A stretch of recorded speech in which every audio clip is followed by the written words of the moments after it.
Made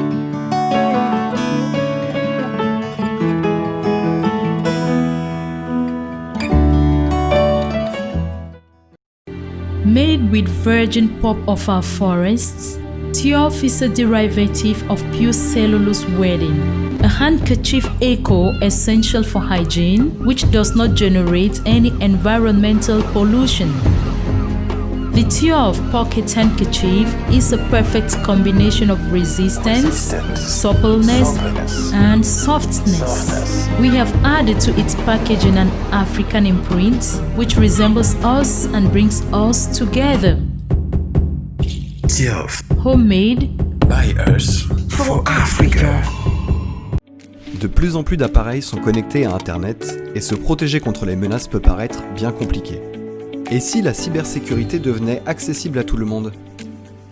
C'est pour cela que nous avons créé Bitdefender Central, votre portail de gestion simplifié de sécurité. Installez une protection sur n'importe quel appareil, le tout à distance. Gardez le contrôle où que vous soyez.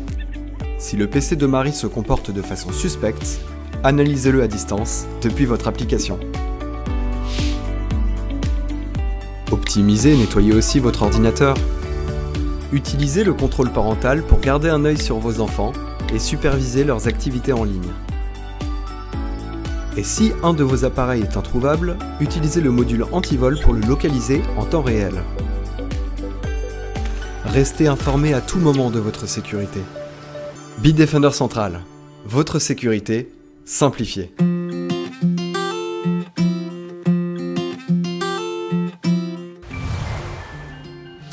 Mesdames et messieurs, bonjour et bienvenue à cette autre édition de votre émission Autant le dire. Elle est femme d'affaires, bien connue dans les milieux du business au Cameroun. Notre invitée est Françoise Pouéné. Françoise Pouéné, bonjour. Bonjour, Monsieur Tani.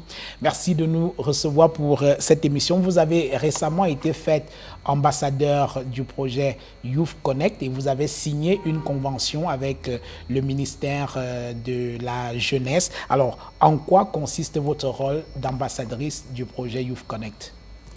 En fait, la convention a été signée il y a quelques jours, oui. Mais j'avais déjà été désignée depuis le 9 décembre dernier. Donc, l'installation proprement dite avait eu lieu au Palais de Sport de Yaoundé. Oui. Mais on était toujours en attente justement de cette convention pour implémenter donc définitivement cette vision présidentielle à la jeunesse. Donc la signature de la convention a eu lieu la semaine dernière et j'ai accueilli bien entendu cette signature et cette élévation au titre d'ambassadrice avec beaucoup de joie. Et je crois que je fais ce travail depuis 2015 déjà, c'est pas maintenant, je le fais depuis 2015 parce que j'avais très vite remarqué que le chômage va exploser au Cameroun et en Afrique subsaharienne si rien n'est fait pour accompagner les petites et moyennes entreprises. Donc j'étais déjà sur ce chantier depuis environ 5 ans maintenant, qui est un chantier très très difficile parce que le Youth Connect, c'est un projet qui vient du Rwanda.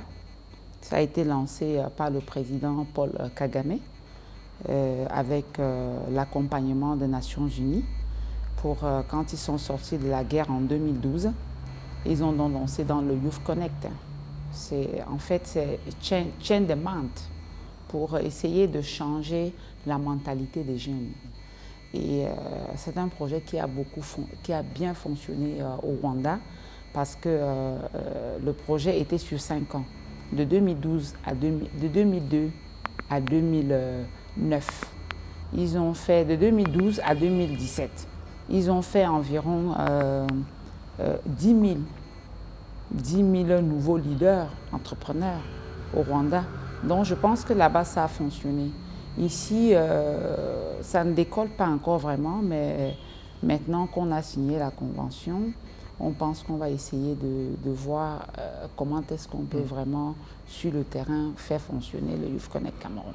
Alors, entre autres missions qui vous ont été assignées, il y a l'accompagnement des meilleurs projets de jeunes, la coordination du suivi post-financement des jeunes bénéficiaires, la mobilisation des financements pour la mise en œuvre des activités. Près des bailleurs de fonds. Voilà. Alors, concrètement, un jeune qui regarde cette émission et qui a un projet pour lequel il a besoin d'un accompagnement, comment il peut faire? Déjà, je vais vous dire que vous voyez qu'on a pris service il n'y a qu'une semaine. Oui, oui. Aujourd'hui, ce qu'on est en train de faire, c'est qu'il faut déjà mettre sur pied une plateforme qui peut instantanément accueillir environ 3 000 à 5 000 jeunes. Donc, je pense que d'ici la fin du mois de juillet, la première semaine du mois d'août, nous pourrons véritablement mettre sur pied cette plateforme. On va d'ailleurs faire la présentation de cette plateforme au gouvernement du Cameroun. On va les présenter cette plateforme et leur expliquer concrètement comment cette plateforme va fonctionner. Parce qu'il faut commencer par là. Et puis maintenant, après la plateforme, nous allons mettre dans toutes les régions, avec bien entendu le ministère de la Jeunesse, les points focaux. Et une fois que les points focaux seront installés dans toutes les régions du Cameroun, on va donc lancer d'abord la formation. On va lancer la formation. On est en train de voir dans quelle région il faudrait commencer cette formation. On n'a pas encore arrêté avec le MINJES, mais on va commencer par les formations. Et ensuite, après les formations, les meilleurs start-up, les meilleurs projets seront financiers. J'ai d'ailleurs un partenaire privé qui veut accompagner le financement de ces start-up et les nanocrédits.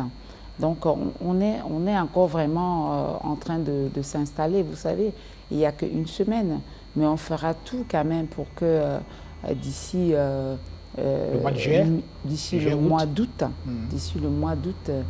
qu'on puisse démarrer les activités. Alors, on vous a vu dans une activité presque similaire, hein, vous me corrigerez si je me trompe, avec les Bayam Selam. Est-ce que cela signifie que votre rôle d'ambassadrice du projet Youth Connect tue un peu ce projet que vous aviez lancé avec les femmes, les Bayam Selam? Non, ça n'a rien à y voir, plutôt le contraire. Oui. Plutôt le contraire, on a lancé en janvier 2020 le Manikawe. Le Manikawe, c'est le Mami Nyanga Cameroun Entrepreneurship Network. J'étais à un grand rendez-vous au féminin au Rwanda, invité par le président Paul Kagame comme une guest star. Et c'était la Banque africaine de développement qui avait donc organisé à travers AFAWAD. AFAWAD, c'est un projet pour accompagner les femmes africaines dans les 10 prochaines années. Oui. Et donc, j'étais donc à ce rendez-vous et j'ai constaté l'absence du Cameroun à ce grand rendez-vous où j'ai retrouvé tous les pays représentés, sauf le Cameroun. Donc, quand je suis donc revenue ici, j'ai donc lancé dans le Manikawe, parce que ce projet veut rattraper le déficit de financement des femmes en Afrique. Et la Banque africaine de développement va investir à peu près 42 millions de dollars. Donc je me suis engagée pour que ce grand train ne laisse pas les femmes camerounaises. Donc on va toujours continuer avec Manikawe. Et bien entendu, avec Manikawe, on a fait déjà pas mal d'activités. Vous avez dû voir les formations, etc. Aujourd'hui, on est en train d'installer les points focaux dans les différentes régions. Aujourd'hui, on est à peu près à 10 000 adhérents sur notre plateforme. Et d'ici, nul n'aura été la venue de Covid. Au jour d'aujourd'hui, on pouvait déjà vous parler des projets qu'on a financés sur l'étendue du territoire national. Mais je vous ai dit, Monsieur Tani, que c'est mon activité. Oui. Parce que depuis 2015, vous savez, j'ai voulu donner un autre sens à ma vie. Le sens que je veux donner à ma vie, c'est d'aider le prochain. C'est avec cette détermination que je m'engage à faire tout ce que je fais. Je ne suis pas la femme la plus riche du Cameroun, mais je veux simplement... Vous n'êtes pas très pauvre non plus. Hein. Je ne suis pas très pauvre, mais au lieu d'avoir une villa de 40 chambres, d'avoir 10 Land Cruiser dans mon parking, je préfère soulager les souffrances des Camerounais. Oui.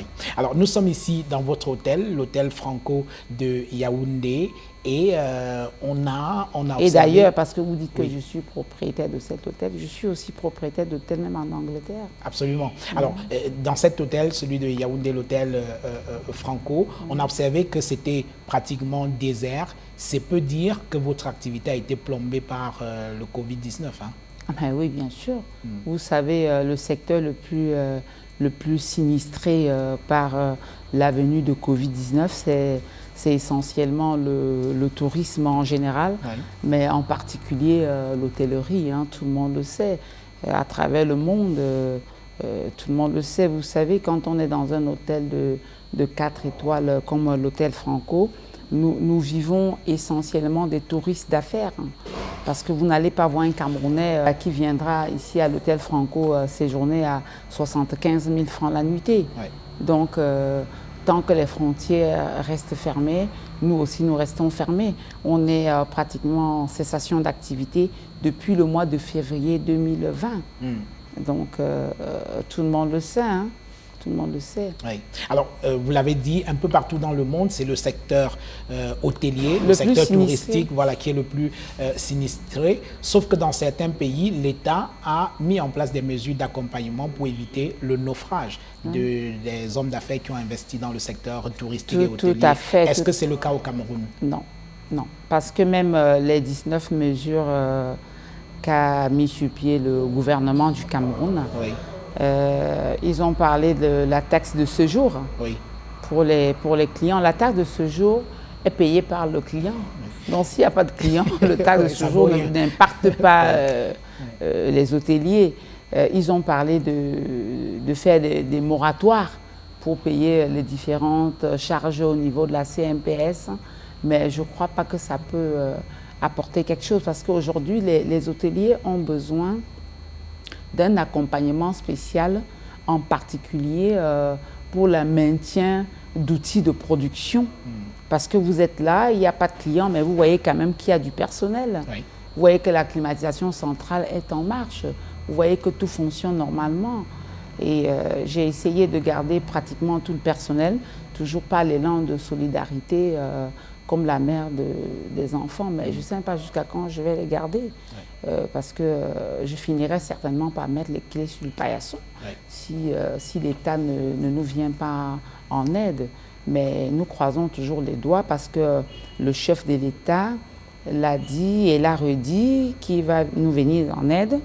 Et nous sommes toujours en train d'attendre cette aide qui finira peut-être par arriver. Oui, on l'espère. Alors, vous parlez d'un accompagnement spécial, dites-vous. Alors, en quoi peut consister cet accompagnement spécifiquement pour le secteur hôtelier?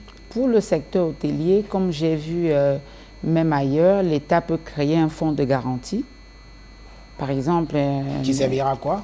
Qui servira à garantir les PME dans les banques.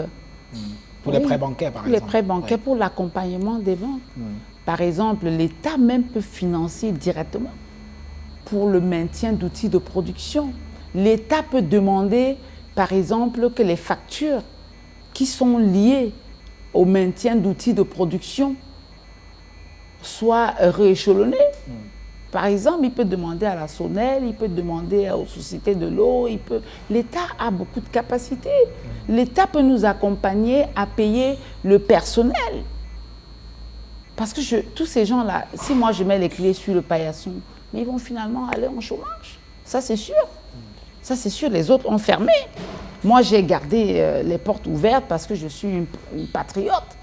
Parce que je dis, mais comment je vais laisser le drapeau du Cameroun en berne dans mon hôtel? C'est pour ça que j'ai laissé le drapeau. Sinon, vous avez vu, pas mal d'hôtels sont fermés. Donc, moi aussi, je finirai par fermer. Je vais résister jusqu'à quand? Je ne sais pas.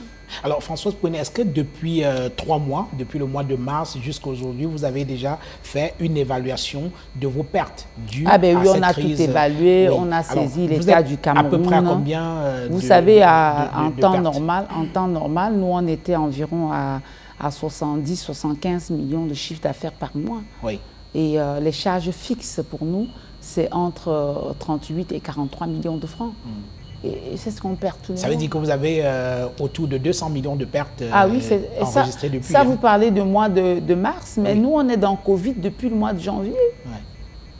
Parce qu'en fait, c'est depuis le mois de janvier que toutes les réservations sont annulées. Oui.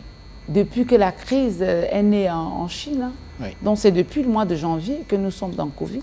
Ce n'est pas depuis le mois de mars. Alors c'est décidément pas de bol pour vous hein, dans le secteur hôtelier parce que avant Ah oui, pourtant l'avènement du l'année Covid, 2020, c'était quand même une année pleine d'espoir parce oui, qu'on justement.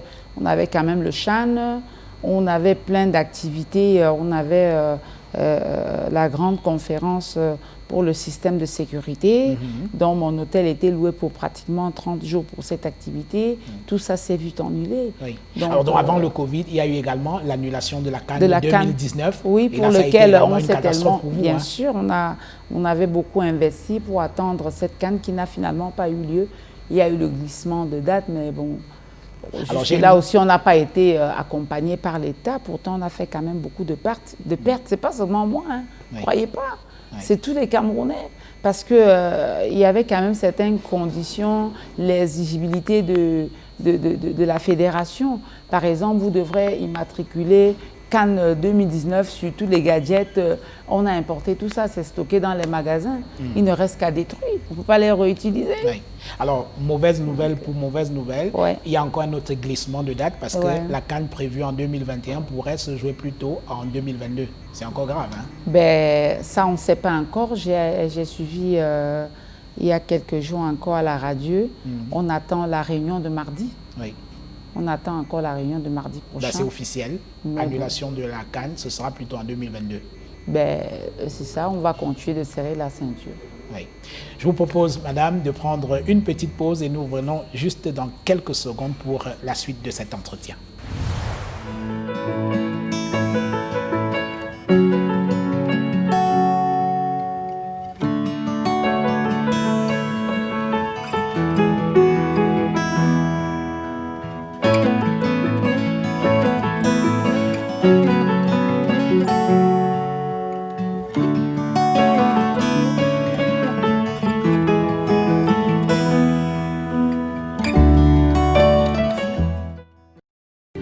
Made with virgin pulp of our forests, Tiof is a derivative of pure cellulose wedding, a handkerchief eco essential for hygiene, which does not generate any environmental pollution. The Tiof pocket handkerchief is a perfect combination of resistance, suppleness, and softness. We have added to its packaging an African imprint, which resembles us and brings us together. Tiof. Homemade, By us. For Africa. De plus en plus d'appareils sont connectés à Internet et se protéger contre les menaces peut paraître bien compliqué. Et si la cybersécurité devenait accessible à tout le monde? C'est pour cela que nous avons créé Bitdefender Central, votre portail de gestion simplifié de sécurité. Installez une protection sur n'importe quel appareil, le tout à distance. Gardez le contrôle où que vous soyez. Si le PC de Marie se comporte de façon suspecte, analysez-le à distance depuis votre application. Optimisez et nettoyez aussi votre ordinateur. Utilisez le contrôle parental pour garder un œil sur vos enfants et superviser leurs activités en ligne. Et si un de vos appareils est introuvable, utilisez le module antivol pour le localiser en temps réel. Restez informé à tout moment de votre sécurité. Bitdefender Central, votre sécurité simplifiée.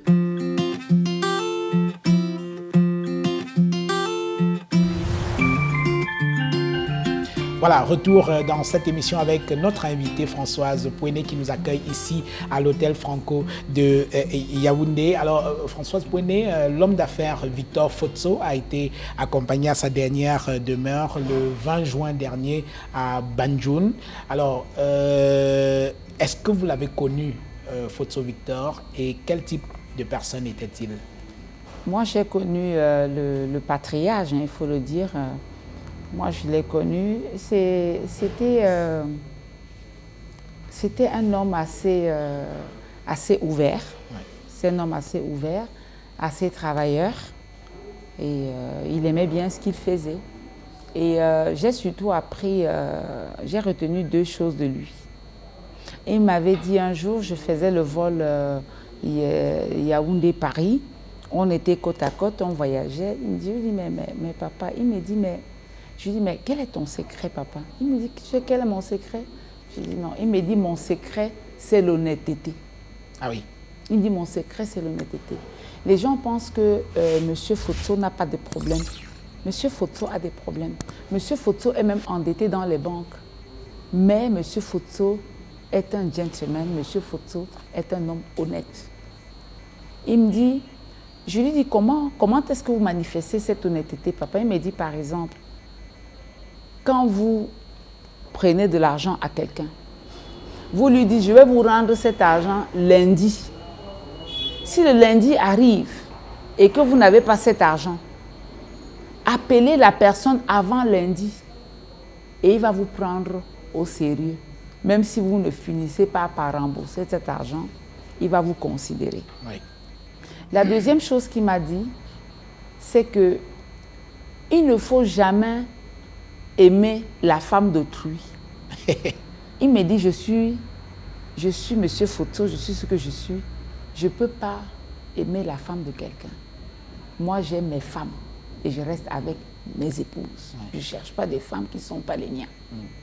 Et c'est pour ça que je suis tranquille. Et ça m'a beaucoup marqué. Et j'ai vu que moi aussi, l'honnêteté dans les affaires, vraiment, c'est la clé.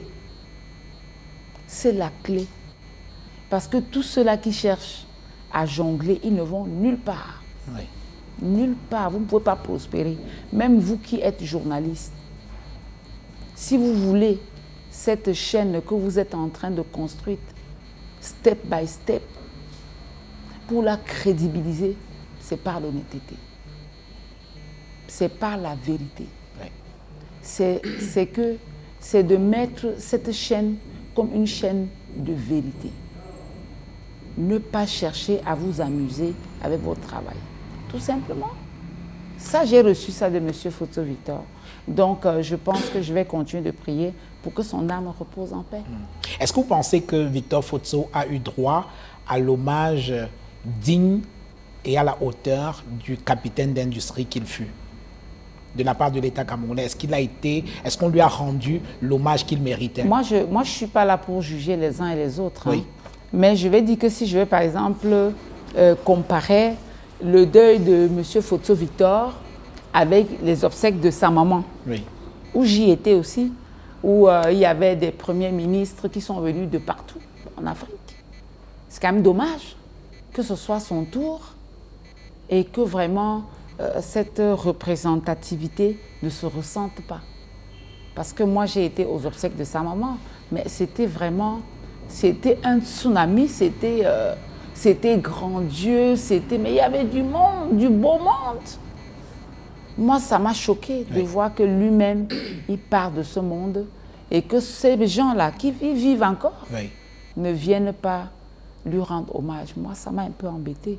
Mais bon, maintenant, je ne sais pas, vous savez. Oui. Alors, on a le sentiment que les grands capitaines d'industrie au Cameroun, lorsqu'ils disparaissent, ils disparaissent avec leur fortune ou alors une fois qu'ils sont morts, leur business commence à péricliter. On a connu dans ce pays des grands hommes d'affaires comme Zico, Tebela, Sopo Priso, les Kadji et tout ça. Aujourd'hui, on n'en parle plus. Oui, parce que la vie, voilà. Monsieur Tani, la vie, c'est de vivre et organiser pour laisser vivre. Parce que si vous vivez pour ne pas laisser vivre, avez-vous vécu? Pourquoi ces hommes d'affaires, quand ils disparaissent, leurs affaires tombent, périclitent, oui, parce qu'en ne fait, restent pas sur la durée? Oui, parce que dès qu'ils disparaissent, comme ça n'a pas été bien organisé, les enfants ne sont pas sérieux. Oui. Parce que tout ça part des enfants, en fait. Si vous avez des enfants qui ne sont pas sérieux, dès que vous disparaissez, tout disparaît. Parce que vous voyez toutes les guerres aujourd'hui qu'il y a autour de la succession, Monsieur Fotso, ça va profiter à qui? C'est aux avocats. Oui, et à quelques magistrats véreux. Bien sûr. Oui. Aux avocats, aux huissiers, à qui va payer le plus, tout simplement. Oui. Alors que si la famille s'organisait, ils pouvaient bien gérer la fortune de M. Fotso Victor. Il a laissé quand même pas mal de choses. Maintenant, il faudrait que les uns et les autres s'organisent pour bien gérer. Oui. Et moi, je profite de votre plateau pour les inviter à s'organiser pour bien gérer ce que M. Fotso a cherché tout au long de sa vie. Alors, il en a France, travaillé, oui. il Alors, a souffert. si on et prend si tout ça, c'est pour rien, oui. pour que les gens s'entre-déchirent, ils ne peuvent pas chercher leur propre fortune. Moi, je dis aujourd'hui que je suis milliardaire. Est-ce que je suis fille de Fotso? Je suis la fille de qui? Qui connaît mon père? Ils ne peuvent pas aller chercher leur fortune et laisser les fortunes de M. Fotso, même à leurs femmes, même à ses femmes. Pourquoi ils s'entre-déchirent là-dessus? Ils ne peuvent pas faire autrement. Moi, je les invite à faire autrement. Parce que leur papa a placé la barre très haute. Et si vous êtes le fils de M. Fotso, si vous ne pouvez pas faire comme votre père, qu'a fait le père? Qu'a fait le père? Je les invite à laisser la fortune de M. Fotso tranquille et aller aussi s'investir par eux-mêmes. Qu'est-ce qui les empêche de devenir Fotso 3, 4, 5, 100 demain? Qu'est-ce qui les empêche? Ils ont eu toute l'opportunité. Papa était bien, il les a fait faire des bonnes études. Qu'est-ce qui les empêche de multiplier? Qu'est-ce qui les empêche? Ailleurs, les fortunes familiales, c'est sur plusieurs générations. Mais bien sûr. Le groupe Bolloré, par Bien exemple, sûr. a été fondé en 1861. Bien sûr. L'Oréal, détenu en grande majorité par la famille Bettencourt, c'est 1909. Bien sûr. Pourquoi, chez nous, ces fortunes ne se transmettent pas sur plusieurs générations? À quel moment se situe la rupture? La mentalité. Oui. C'est pour ça que le président m'a confié le Youth Connect Chain de Mante. Il faut reconstruire la mentalité des Camerounais en particulier, des Africains en général. Tout simplement. Oui. Tout simplement, c'est un problème de mentalité. Oui. Comment pouvez-vous expliquer tout cela Oui. si ce n'est pas la mentalité? Si ce n'est même pas la gourmandise et la méchanceté? Parce que je vous assure, on est entre nous, M. Tani, je suis sur votre chaîne, Oui. mais je vous dis que les Camerounais sont devenus de plus en plus méchants et véreux. Ils n'étaient pas comme ça avant, les Camerounais. Moi, j'ai grandi au village, dans une famille très pauvre, mais les gens étaient très solidaires. Mais je suis en train de voir progressivement cette solidarité-là disparaître. Je m'inquiète même. Ouais. Je m'inquiète même si vous avez votre ami aujourd'hui, si vous sortez en blazer comme vous êtes là, mais il va être jaloux de vous, alors que vous n'avez pas pris son blazer. Je ne sais pas comment on va faire, mais c'est très grave. Il y a aujourd'hui la méchanceté, il y a aujourd'hui le tribalisme, tout ça mélangé. Moi, je suis très embêtée. Oui. Moi, je n'ai pas connu ça avant. Sopo Priso, Moi, je n'ai pas connu ça avant parce que, Oui. vous savez, moi, c'est très récemment que j'essaye de comprendre que tel est de tel village. Moi, quand j'allais à l'école, j'ai fait l'école de la mission catholique. Il y avait des anglophones dans ma classe. Il y avait des Aoussa dans ma classe. Mais il n'y avait pas de tribalisme. On était tous des Camerounais. Cette affaire de repli d'identité avec la méchanceté, je ne sais pas ce qu'on va faire. Oui. Mais bon, Sopo Priso, qu'on disait être le tout premier millionnaire camerounais, est décédé depuis 1996 et jusqu'à aujourd'hui, ses enfants s'entre-déchirent dans les batailles judiciaires. Alors, quel est le rôle que l'État peut jouer pour préserver un certain niveau de fortune? Parce que quand on a un niveau de fortune dans un pays, on devient un patrimoine national, je crois. L'État pouvait jouer l'État devrait protéger ce type de fortune. L'État peut jouer un très bon rôle à travers la justice, si la justice était juste. C'est pour ça que je dis qu'on est dans une société aujourd'hui où il n'y a plus d'éthique, où il n'y a plus de morale, où la justice va dans tous les sens. L'injustice. Oui, où il n'y a pas la crainte de Dieu. Et s'il est dit que Jésus reviendrait, et s'il revenait, les gens s'en foutent. Aujourd'hui, les gens n'ont plus de morale. Et c'est pour ça que j'ai demandé à un ami il y a quelques jours, je lui ai demandé s'il pouvait me refaire la dissertation sur la morale. Oui, parce que la morale, ça vient de la Bible. Parce que je veux recomprendre la morale. Parce que je n'arrive pas à comprendre. Oui, les gens sont complètement, la société est complètement démoralisée. Démoralisée. Parce que depuis quelque temps, justement, avec le tribalisme, avec les replis identitaires, alors les gens sont rentrés dans les réseaux, les copinages, des petits arrangements. Pour être ceci, il faut être avec celui-ci, il faut aller à... Mais attends, tout le monde est fragilisé. Moi, je parle comme ça sur votre chaîne. Il y a combien de personnes qui peuvent parler comme ça? Oui. Ils ne peuvent pas parler. Ils ne peuvent pas parler. Et surtout, les gens sont comme embrigadés, enchaînés. On ne sait pas ce qui se passe. Pourtant, même le chef de l'État a demandé aux gens, osez, rêvez, déterminez-vous. Moi, je me suis engagée là sur ce projet qui tient tant au président de la République. Ça lui tient tant. Oui, parce que quand le chef de l'État accède à la magistrature suprême, il promet la prospérité au Cameroun. Et il est en quête de cette prospérité. Et c'est pour ça qu'il crée même le Youth Connect. Bien sûr. Parce qu'il voit que bientôt le chômage va percer le plafond au Cameroun. Parce qu'on ne sait pas où on va mettre les jeunes. On ne sait pas où on va les mettre. On a plus de 100 000 jeunes qui sortent des universités au Cameroun par an. On va les mettre où? D'où le rôle important du secteur privé, comme vous. Mais bien sûr, parce que si parce vous que voyez aujourd'hui les pays les plus émergents du monde, mais ce n'est pas construit par les fonctionnaires. Ce n'est qu'au Cameroun qu'on voit que c'est les fonctionnaires qui sont les plus riches. Ils sont même plus riches que les hommes d'affaires. Ce n'est qu'au Cameroun qu'on voit ça. Vous ne verrez ça nulle part ailleurs dans le monde. Et c'est ça qui a fragilisé une bonne partie des jeunesses, des jeunes, parce qu'ils pensent que si moi je suis inspecteur d'impôts et qu'au bout de 3 ans j'ai le Prado, j'ai un immeuble de 4 étages à Bastos, pourquoi je dois aller me tracasser, aller devenir un entrepreneur? Je vais perdre du temps.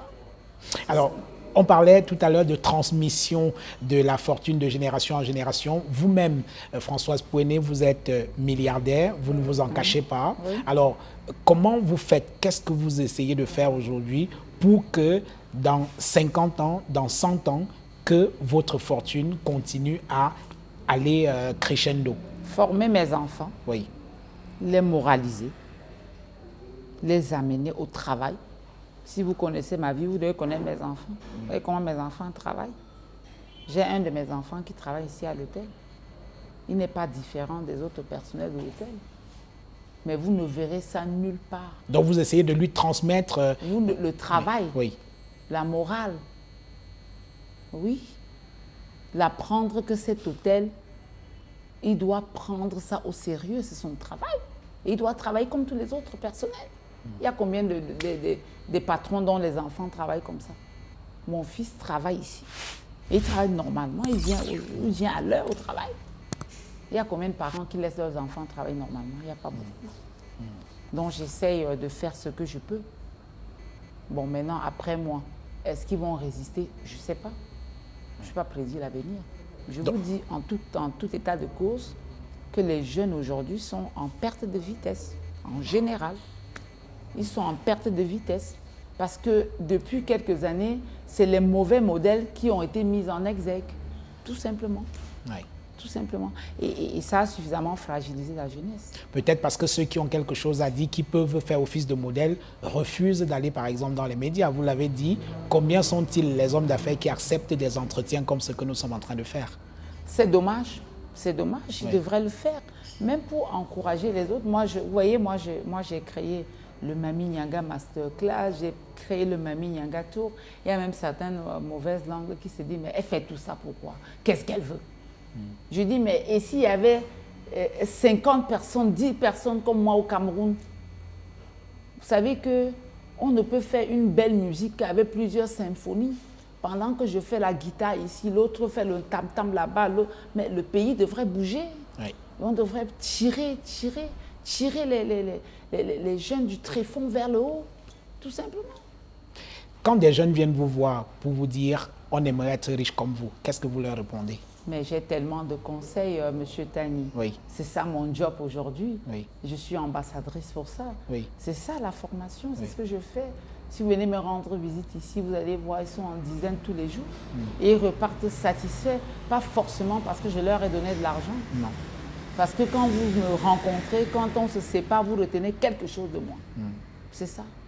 Si vous étiez donné de dire à quelqu'un ce qui est la valeur cardinale pour devenir riche, que diriez-vous?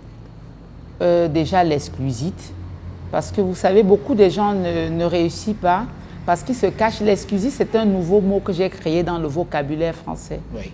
La maladie de l'excuse, c'est toujours la faute des autres. Les gens ne se déterminent pas. Oui, c'est ça. Les gens ne se déterminent pas. Et les gens ont peur d'échouer. Pourtant, l'échec est le fondement de la réussite. C'est pour ça que s'il est dur d'échouer, il est pire de ne jamais tenter d'avoir essayé. Ouais. C'est ça. Vous avez votre chaîne là aujourd'hui, c'est parce que vous avez pris le risque, vous avez pris le courage, vous avez vaincu la peur. Vous avez banni l'exclusite de votre vocabulaire. Et c'est pour ça que vous avez votre chaîne là. Et demain, cette chaîne peut être plus que la Fier TV. Et si vous lui donnez de la valeur, parce qu'il revient à vous à donner de la valeur à cette chaîne, à ce bébé. Oui. Et si elle a de la valeur, ben elle va grandir. Mais si vous ne lui donnez pas la valeur, qui peut vous aimer plus que vous-même? Personne. Qui peut aimer cette chaîne plus que vous? Personne. Mais alors les Camerounais ont même des boulangeries, ils n'aiment pas leur pain. Ils fabriquent le pain, mais ils n'aiment pas le pain qu'ils fabriquent. Ben oui, moi j'étais avec un enseignant d'université qui se plaignait des jeunes parce qu'ils ne veulent rien faire. Je lui dis, mais monsieur, vous plaignez des jeunes? Mais c'est votre marque déposée, c'est votre fabrique, monsieur. Vous êtes enseignant, vous êtes père de famille.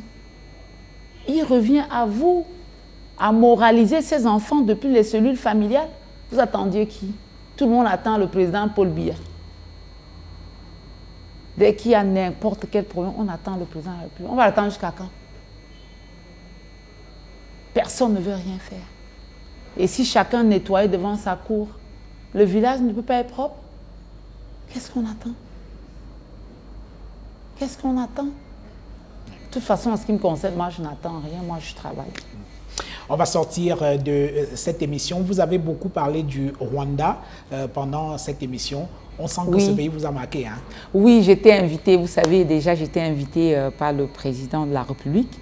Donc, j'étais une Kagame? guest... Bien sûr. Bien sûr. J'étais une guest star. Donc, j'étais à l'honneur. J'étais assis à côté du chef de l'État. Donc, bien sûr que ça m'a marqué. J'ai été bien accueillie. J'ai été bien reçue là-bas. On s'est bien occupé de moi. C'était très court, mais c'était bien. Qu'est-ce qu'il cherchait derrière vous? Ben, venir l'aider à faire rêver les Rwandaises davantage, parce qu'ils rêvent déjà pas mal là-bas. J'ai d'ailleurs été accueillie par Madame le ministre de la Jeunesse et Sport, qui venait d'être nommée, je crois, 3-4 jours avant mon arrivée au Rwanda, une petite jeune qui avait à peine 30 ans, qui est le ministre de la Jeunesse du Sport du Rwanda. Et il me dit, mais le chef de l'État lui a dit qu'il a besoin d'inviter des Africains comme moi, comme ça, pour faire rêver les jeunes du Rwanda. Je dis, mais c'est très bien, on peut faire la même chose au Cameroun, pourquoi pas? Mais déjà ici aussi, ça se fait, il ne faut pas croire. Je viens quand même d'être élevée au grade d'ambassadrice de Youth Connect Cameroun. Oui. C'est déjà ça aussi. Hein. Donc, oui. Françoise Pouéné, Mami Nyanga, merci. C'est moi qui vous remercie, M. Peigne. On en reste là, mesdames et messieurs. Merci d'avoir regardé Autant le dire sur Naya TV. Je vous donne rendez-vous la semaine prochaine avec un autre invité. Et en attendant, continuez à vous abonner sur les liens qui vont apparaître au bas de votre petit écran. Merci, à bientôt.